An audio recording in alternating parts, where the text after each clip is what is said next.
Stephen Miller walked to the witness table with the practiced confidence of a man who'd survived a lifetime of political firefights. At 38, he was already etched into Washington's history as one of its most divisive architects. As a senior advisor in the Trump White House, Miller had engineered immigration directives that tore through the national conscience: the family separation policy at the southern border, the travel ban affecting mostly Muslim nations. Every one of those initiatives carried his unmistakable signature. He'd spent his adult life inside the machinery of power, refining the art of confrontation until it was second nature. Years of televised debates and high-stakes briefings had taught him how to outtalk anyone, how to bend a conversation until he was the one left standing. Vulnerability wasn't part of his vocabulary. Sliding into his seat, he arranged his papers with surgical precision and scanned the hearing room with the wary calm of a general surveying a battlefield. Across from him sat Representative Jasmine Crockett, 42 years old, first-term congresswoman from Texas, and already a rising force on Capitol Hill. Before politics, she'd built a reputation in Texas courtrooms defending civil rights cases and representing clients who had no money but an abundance of injustice. She recognized men like Miller instantly, their habits, their arrogance, their instinct to dominate any exchange. Her district included Dallas neighborhoods, still feeling the ripples of the very policies Miller had helped design. For her, this wasn't a show hearing or a political opportunity. It was personal. She had toured detention centers herself, listened to mothers describe the moment agents pried their children from their arms, and seen the hollow, stunned eyes of the kids left behind. As she organized her notes, Crockett knew exactly who sat across from her and exactly how to dismantle him. Before we dive deeper into this extraordinary clash, one that would soon captivate millions online and spark a nationwide conversation, drop a comment telling us where you're watching from. We love hearing from people across the country who still care about truth, transparency, and accountability. Now, let's examine why this confrontation between two formidable personalities was bound to erupt from the very first question.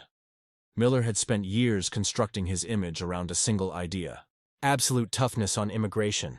As Trump's chief speechwriter and chief policy craftsman, he had guided the administration's most hard-edged actions. The family separation directive that wrenched thousands of children from their parents sparked outrage around the world and lawsuits that continued to this day. Leaked internal memos had shown that government officials had been warned in advance about the severe, emotional damage the separations would cause, but they had moved forward anyway. That was why Miller sat in that chair now, to explain, to justify, and, in his mind, to defend a legacy he believed protected America. He arrived armed with rehearsed statistics, talking points honed to perfection, and the aggressive verbal style that had made him both feared and loathed. For Crockett, the calculus was entirely different. She wasn't defending an ideology. She was speaking for people she'd met: the mothers, the fathers, the children whose lives were carved up by policies made in offices like this one. She had faced men like Miller before, men who mistook interruption for intellect, volume for authority. And she came prepared, not only with evidence, but with unshakable calm. The air in the committee room felt dense, almost tangible. Behind Miller sat a small army of attorneys and aides in identical dark suits, their expressions blank but alert. Behind Crockett sat her staff and several immigrant rights advocates, some wearing shirts printed with photos of separated families. The room was lined with television cameras. Multiple networks had broken into regular programming for live coverage. Every eye waited for sparks. At exactly 2 o'clock, Committee Chairman Jim Jordan banged the gavel. "The committee will come to order." His voice carried authority, but it couldn't dissolve the tension vibrating through the hall. Democrats shuffled stacks of documents, ready to question Miller's record. Republicans whispered strategy to each other, poised to shield him and redirect the narrative toward current border issues. Everyone present knew the real duel would be between Miller and Crockett. The opening 20 minutes followed the predictable script. Democratic members asked pointed questions. Miller countered each with polished evasions, pivoting to familiar lines about law and order. Republican allies lobbed softballs designed to make him look embattled but righteous. Nothing drew blood. His armor remained intact. Then Chairman Jordan cleared his throat and said the words everyone had been waiting for. "The chair now recognizes the gentlewoman from Texas. Representative Crockett." The room fell into a hush. Camera operators leaned forward, zoom lenses clicking into focus. Crockett leaned toward her microphone, her posture measured, composed. "Mr. Miller, thank you for appearing before us today," she began, her tone professional but edged with quiet resolve. "I'd like to start with a simple question. Do you acknowledge that the family separation policy caused documented psychological harm to thousands of children? Miller's answer came instantly, quick and rehearsed. Congresswoman, what I acknowledge is that the policy was focused on border security. Before he could roll into his next sentence, Crockett attempted to clarify. Mr. Miller, he barreled over her voice. The real trauma comes from human traffickers exploiting these minors, from policies under previous administrations that incentivized illegal crossings. Crockett raised her volume just enough to reassert control. Mr. Miller, I'm asking about the documented trauma caused by... He cut her off again, leaning closer to his microphone, voice hardening. The documentation you're citing comes from politically biased organizations that ignore the larger context. Mr. Miller, Crockett said, her tone sharpening. This is my time, and I'd appreciate... He broke in once more, louder now. The border crisis is the result of decades of failed policies that President Trump and I were trying to fix. People like you? A low wave of murmurs rolled through the audience. Chairman Jordan tapped his gavel half-heartedly. The witness will allow the member to ask her questions. Miller reclined slightly, jaw tight, eyes locked on Crockett like a dare. She flipped a page of her binder without looking up. Unbothered, Mr. Miller, she resumed evenly.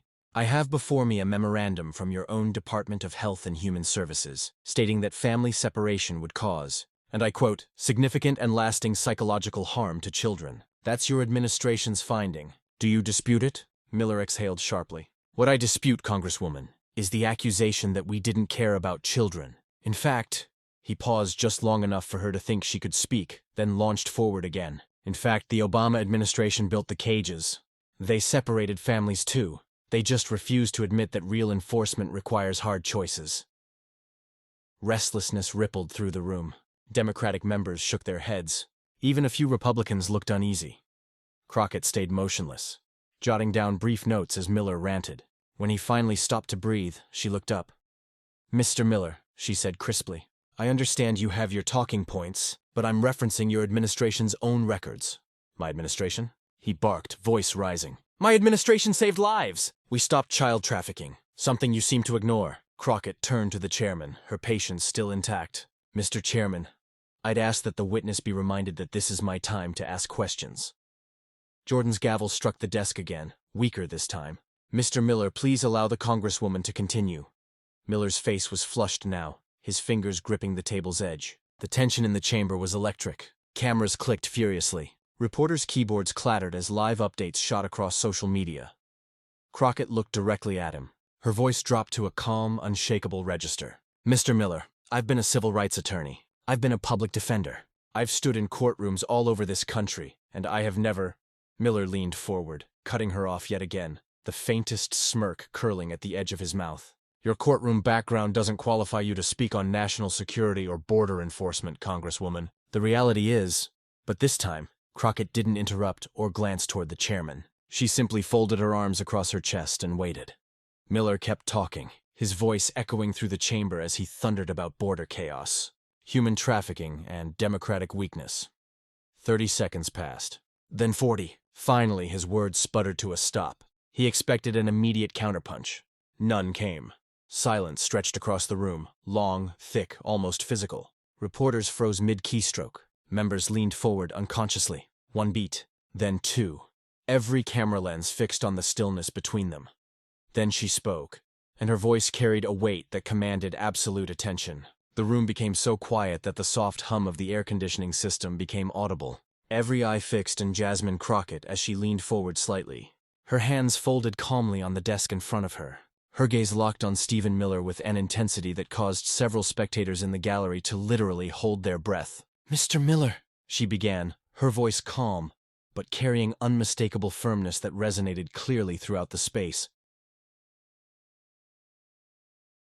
You've interrupted me 6 times now. 6 times you've shown this committee, the American people who are watching, and everyone present in this room exactly who you are. Miller started to open his mouth to reply, but Crockett raised a single finger, and something in her expression, some combination of authority and determination, made him stop mid-breath. You see, she continued, her voice steady, but growing progressively stronger, men like you have been interrupting women like me allow our lives. You interrupt because you believe your voice matters more than ours. You interrupt because you think loudness equals authority. You interrupt because deep down you know that if you actually had to answer my questions, honestly, If you had to face the evidence of the harm you caused to thousands of innocent children, your carefully constructed narrative would collapse like a house of cards in a windstorm. The room fell into complete silence. Miller's face transformed from red to pale. His team of lawyers sat frozen, seemingly unsure whether they should intervene or remain silent. Crockett began pulling document after document from her folder, placing each one deliberately on the table as she spoke. "Let me explain what these papers actually say, Mr. Miller, since you've made it quite difficult for me to question you properly. This memo from your deputy at Health and Human Services confirms that children as young as 8 months old, Mr. Miller, were separated from their mothers. This report from your own Customs and Border Protection shows there was no system in place to reunite these families, none whatsoever. And this email chain, which includes your name directly, shows you dismissing psychological concerns because, and I quote, the deterrent effect outweighs other considerations." She paused, looking directly into his eyes. Miller gripped the edge of Thedible so tightly his knuckles turned white. His mouth moved slightly, but now words emerged. "Other considerations," Crockett repeated quietly, her tone low but cutting like a blade. "Those other considerations were children, Mr. Miller. Babies, toddlers, kids who will carry that trauma with them for the rest of their lives. And you knew it. You all knew it. And you did it anyway." The gallery erupted. Some people openly wept. Others nodded vigorously in agreement. Chairman Jordan banged his gavel repeatedly, calling for order. But Crockett wasn't finished. "What truly matters, Mr. Miller," she continued, her voice now stronger and filled with moral conviction, "is that you can interrupt me, talk over me, try to belittle me. But I am still here. Those children are still suffering. Those families remain broken. And you're still responsible." She leaned forward, eyes fixed directly on him, and delivered the line that would soon circulate around the world. "You may have had the power to separate families, Mr. Miller, but you cannot separate yourself from the consequences of your actions. Interrupting me 6 times won't change the fact that history has already judged you and found you lacking. Your legacy isn't strength, Mr. Miller. It's the sound of children crying for parents they were taken from, and no amount of interruptions will ever drown that out." The room exploded with noise. Miller's face turned ghostly white. His mouth opened and closed repeatedly, but nothing came out. For the first time in his entire public career, Stephen Miller was rendered completely speechless. His attorneys whispered frantically to each other behind him, but he didn't respond. His gaze remained fixed on Crockett, a mixture of disbelief and deep unease visible in his eyes. The gallery descended into chaos. People stood and applauded. Reporters typed with furious intensity. The C-SPAN camera zoomed in tight on Miller's expression, capturing his stunned silence for posterity. Chairman Jordan pounded his gavel again and again, shouting for order, but his voice was completely drowned out by the commotion. Several Democratic members stood and clapped openly. Even a few Republicans appeared visibly unsettled by what they had just witnessed. Crockett sat perfectly still, hands folded calmly, her face composed. She'd used only 3 of her 5 allotted minutes, but she was done. She had said everything that needed to be said. When quiet finally returned to the room, Chairman Jordan asked softly, "Mr. Miller, would you like to respond to the Congresswoman's statements?" Miller leaned toward his microphone. His voice, when it finally came, was uncertain, a stark contrast to the assertive tone he'd maintained throughout the entire day. I stand by the policies of the Trump administration. We were protecting America." The words fell completely flat. Everyone in the room could hear the weakness. Miller knew it too. The man who had built his entire reputation on dominance and control had just been thoroughly dismantled by a freshman congresswoman from Texas. Crockett's closing. Words were simple but devastating in their finality. "Mr. Chairman," she said calmly, "I yield back the balance of my time." Mr. Miller's silence speaks louder than anything else. As she yielded her remaining time, the silence that settled over the room communicated more than any additional words could have. Then something remarkable happened. Members of the gallery began to stand and applaud. It wasn't the loud, frenzied applause heard earlier, but rather a slow, deliberate clapping that spread steadily throughout the space. Even a few Republicans on the committee shifted uncomfortably in their seats, avoiding Miller's gaze. Miller sat motionless at the witness table, his once carefully organized notes now scattered in front of him, completely forgotten. His team of lawyers and advisors behind him looked equally shocked. They had prepared him for every possible line of questioning, every potential attack on his record, but they hadn't prepared for this. For Crockett to turn his own interruptions and hostility into evidence of his character, delivering a calm, decisive takedown that left him with absolutely no path to recovery. The silence stretched on, heavy with unspoken tension. Miller's hands trembled slightly as he reached for his water glass, nearly knocking it over. The man who had once stood confidently at the White House podium, defending the indefensible, now looked like he wanted to disappear into the floor. Representative Liu, who was next in line for questioning, leaned toward his microphone and said simply, "Mr. Chairman, I think Miss Crockett has said everything that needs to be said. I yield my time." One by one, other Democratic members followed suit. It was virtually unheard of. Each member giving up their opportunity to question one of the most controversial figures from the Trump administration, but they understood intuitively that nothing they could add would carry more weight than what had just transpired. Each yielding of time chipped away further at what remained of Miller's composure. By the time Chairman Jordan called for air recess, Miller looked like a boxer still standing only because he hadn't yet realized the fight was over. As the room began to clear, he remained seated, staring blankly at the table in front of him. His team surrounded him, whispering reassurances he barely seemed to hear. In just 3 minutes, Jasmine Crockett had accomplished what years of criticism, protests, and media scrutiny had failed to do. She had stripped away the facade of righteousness Miller had constructed around himself, exposing the cruelty that lay beneath his policies. Within minutes, video clips began spreading online like wildfire. Crockett destroys. Miller was trending worldwide. Her piercing line, "Your legacy isn't strength, Mr. Miller. It's the sound of children crying for parents they were torn away from," was shared millions of times, transformed into memes and painted on protest signs appearing at demonstrations across the country. But inside that hearing room, there was only silence. Stephen Miller, the architect of family separation and a man who had never encountered a microphone he couldn't dominate, now sat defeated while Jasmine Crockett calmly gathered her papers and walked out with her head held high. The ripple effect of this extraordinary exchange would spread far beyond that single afternoon, reshaping conversations about power, accountability, and the true meaning of strength in American democracy. This moment would be studied, analyzed, remembered as the day when preparation, moral clarity, and unwavering truth triumphs over aggression and cruelty. And when one woman's refusal to besilence became a voice for thousands who had,